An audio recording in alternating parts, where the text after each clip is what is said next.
Good evening, sir. We have Mr. M.A. Bedi, former Education and Culture Minister of Kerala, this evening with us at Aspen Hall.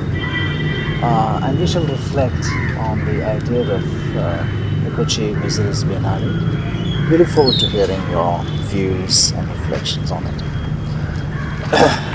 So how would you locate the idea of Kochi-Muziris Biennale in the current cultural climate in the country today? When you mentioned the current cultural climate in our country today, like a collage, so many questions, incidents rushed through my mind. An artist of M. Hussein's statue having been compelled to leave our country and take shelter in another part of the world. A writer like Perumal Murugan having been compelled to announce in his blog that the author Perumal Murugan is no more, he is dead. Ghulam Ali, the great singer from another part of our great subcontinent, which was part of a single country till 1947. People declaring that he cannot come and sing in Mumbai.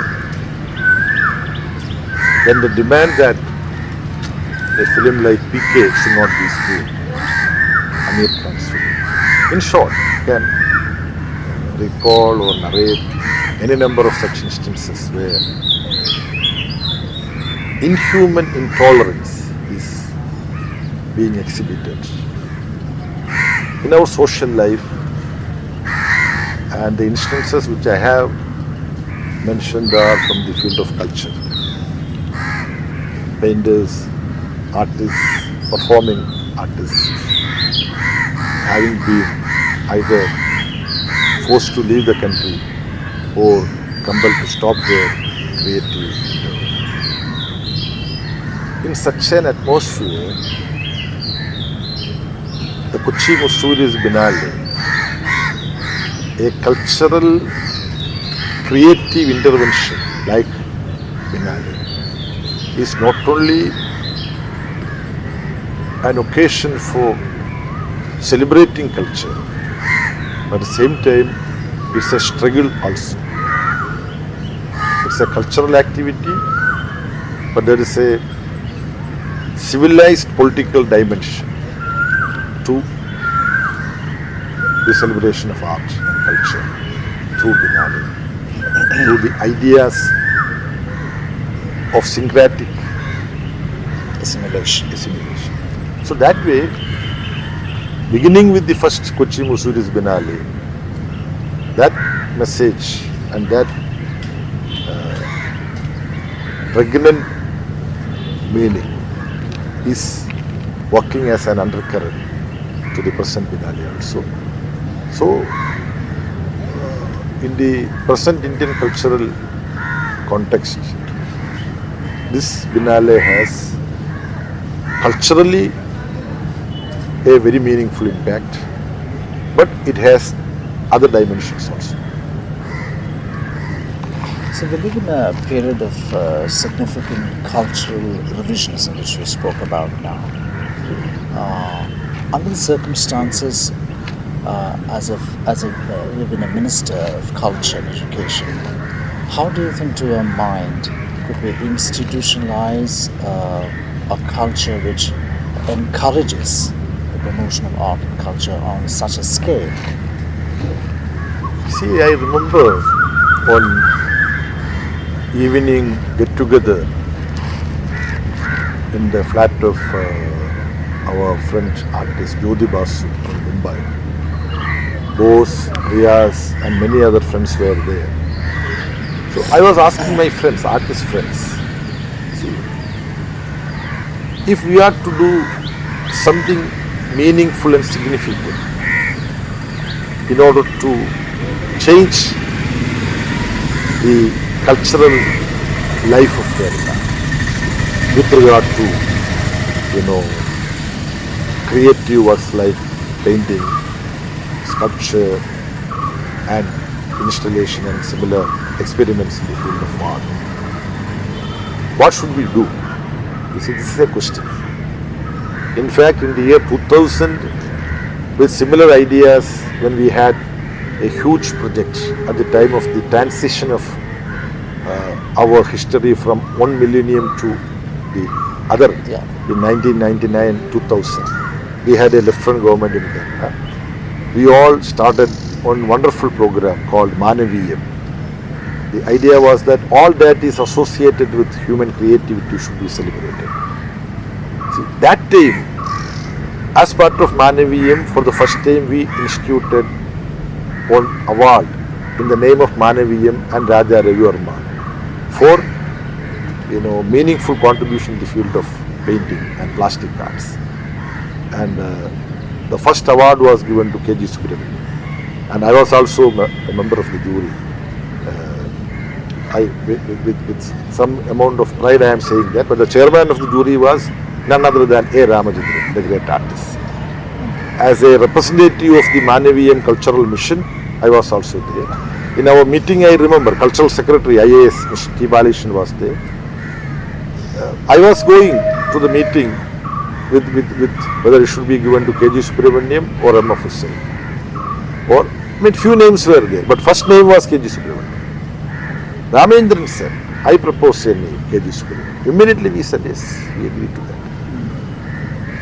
We thought that would make some impact. But at that point of time only, I realized personally that we have had great artists like Raja Ravivarma, K.C.S. Panikkar and so on. But though Kerala state is a state which is well known for having the highest literacy rate, art literacy, we are very high. In the field of art, we are mostly illiterates. I include myself also in that. We don't know sufficiently.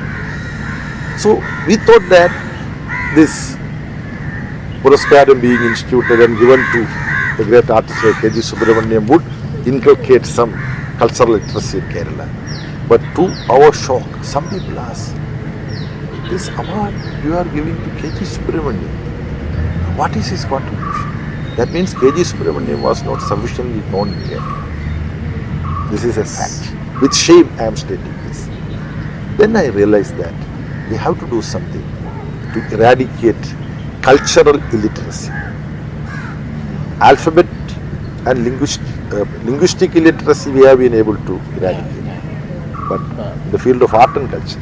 So this question was posed to our friends. They discussed and they came out with the idea of having a Biennale. So I asked them the question, they came out with the reply, and we accepted their proposal. And we had a very good IAS officer, Dr. Venu. We requested him to discuss with this artist and come forward with a detailed program how we would be able to do this. So that is how the entire project began, and we wanted to insulate it from political differences, because political changes do occur in Kerala every 5 years. So we didn't want the idea of Biennale being discarded by the new government. So that part was taken care of by us, the political component of the Biennale team. The artistic success of Biennale is solely for Bose Krishnamajari, Riyas Komu, Jitesh Kallan, Jyoti Basu, and so many other artists, Paris Vishwanathan, A. Ramachandran, all of them supported us. We suggested that the local MP, Professor K.V. Thomas, who was a member of the Union Council of Ministers during those days. So we held the first meeting in Delhi, where Prime Minister's Principal Secretary at that point of time, Mr. T.K. Nair, was present. Mr. Amitabh Kant, who was a senior IAS officer, he was present. Then Professor K.V. Thomas, Congress leader, he was also present. He said that there should not be Congress communist difference on this. For art, we should come together and we should protect this and we should go forward. And we told the team that budget should not be a hurdle. What is required for a decent Biennale, you prepare the budget and you try to find the wherewithal from wherever possible. We did encounter a lot of difficulty in finding the finances, but the enormous energy that Bose and Riaz had and their team, their supporters had, only with that we have been able to survive. So to add to this question, you've been in government, in public life for so many years. From the perspective of the government, and a government which typically controls significant resources, be it the central government or the state government, what is it that we could do to bring about a paradigm shift in governmental thinking in terms of releasing funds, in terms of encouraging events of such scale which requires a lot of resources and manpower? What is it that we could do to turn around the paradigm, sir? It's a very, very, crucial question when we plan programs of this nature. There again, we need to have cultural literacy among different stakeholders. The political society is hugely ignorant about what is involved with organizing a Biennale like this. See, I mentioned about Manaviyam. At that time, we organized one huge exhibition in Darbar Hall, Kochi, with the collection of Sarah Abraham. She studied in Shantiniketan, if I remember correctly. She had a close friendship with most of the eminent artists. So it was Mr. A. Ramachandran, the great Malayali artist. When we were discussing how can we organize an exhibition of original works of great artists. People generally had occasion to see prints of great works, but very few original works have been seen. So Mr. Ramachandran told us, Sarah Abraham has a great collection of works of all modern Indian painters. So if you can persuade her. So to cut short the story, we were successful in organizing that exhibition. But when various factors involved with organizing such an exhibition came up, we felt it would be impossible, it would be difficult, because we had to ensure all the paintings. And it required 5 crore for ensuring all the paintings. Where do we get money, 5 crore? Can we go to government? So what is this? You want to organize an exhibition and just for insurance we have to give 5 crore? So people, unless they try to gather knowledge associated with art and exhibitions and projects like this, it will be very difficult. The first, I remember, I cannot divulge cabinet secrets. When this file came to the cabinet, the budget, the amount was shown. Many of my colleagues, why should I say many, most of my colleagues said, what is this? We have a lot of pro-people activities to be undertaken. This is some paintings, canvases. Why you need so much money? What is this? And no officers would be there, only chief secretary would be there. Anyway, I don't blame them. But they are not initiated towards, such information. So your question is, how is it that huge resources required for exercises like organizing Biennale, how can you line up governmental support? There has to be a project of making politicians and bureaucrats culturally literate. Only then we can. Of course, Biennale is doing exactly that work. Now, to the credit of Biennale, this also goes that there was a public debate about this. Some people, ill-informed people came forward and started attacking Biennale. Why should you spend so much of money? You give 1/4 of that, I can organize something great. Yeah. Anyway, what you call a collateral benefit, Yes. if I may say so, of Biennale is, enhancing the cultural literacy of Kerala to some extent. So final two questions.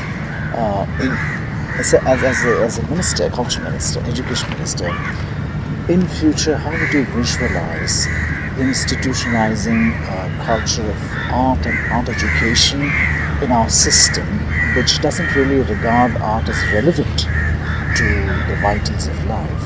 Art is never regarded as vital or relevant to what we practice. How would you go about restructuring such a system in light of what we talked about? Actually, I won't come forward with we can do this and that. There has to be a general discussion in our society, and artists and art lovers and art critics like you should come forward and tell us what we should do. But we have certain ideas. See? For example, during our last government, the great artist Sri A. Ramachandran was entrusted with the responsibility of studying the scene of art education in Kerala and how it should be restructured. And he gave a report. We set up an inter-university center for study and research in plastic arts. C.S. Jairam, the famous artist, he was put as the director of that center. I would immediately add, whenever we propose to do such innovative things, there will be a lot of bureaucratic hassles and problems. But, there is this sentence of Albert Einstein which I always remember. Great spirits have always encountered violent opposition from mediocre minds.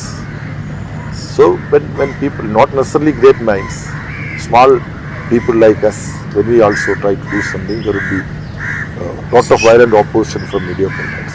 Similar difficulties we had to encounter. But the Ramachandran Committee report did make meaningful change in the sphere of art education in Kerala. This would help to, welcome and integrate projects like Biennale. With Biennale, in Kollam, one government school, students, with the help of Parent-Teacher Association and teachers, they have now decided to organize a student Biennale in Kollam. Can you believe it? And Boni, he visited. We together participated in a function where the logo was released. So there are what you call, impact of Biennale in different layers of Kerala society. We have to encourage this. Only by encouraging such, initiatives at different levels, we would be able to create a situation where government would also be compelled to take its, steps to institutionalize a program like Biennale, and the teething problems of such a wonderful idea would be overcome by government. Once society as a whole start making their positive reflexes on this particular area. So, last question. What to your mind is the material dialectic between the Biennale and society, the Biennale and city, the Biennale and culture, the Biennale and civilization? What is the dialectics between the two? See, it's a big philosophical question you have asked. I appreciate the question. You see, this I would simplify what is the impact dialectically this Biennale is making in society as a whole. and different sections in our society, if I understand your question. See, the ideas and questions raised by this Biennale will make ripples in the thought process of the society. We had a huge rally of my party very recently as part of our conference. One topic which we discussed there is the impact of global warming and how many islands and lowly placed areas would get submerged within another 100 years or so. Here a Swiss artist, Mary, her work discusses exactly the same. Her work, the message of her work is, she did her work in the year 2007. She futuristically predicts what will happen 100 years later. So in 2107, she says most of the islands of Mali Island would get submerged. So we have Monroe Tudith, small island. Yeah. It was part of my constituency earlier. That would get submerged. This is a very, very, very shocking threat before humanity. So the future of humanity and future of this beautiful earth, that is being discussed in this Biennale through their work. So artistically this Biennale has an impact. World of art is being opened up for Kerala and all those who visit this Biennale. Kerala artists are exposed to the world of art, and world artists are coming and performing here. It has its dialectical impact on Kerala artists and artists of the world. But human problems of diverse nature, how we can create an egalitarian society, then relationship between time and space. You see, there is one work which is sunrise and sunset at the same time.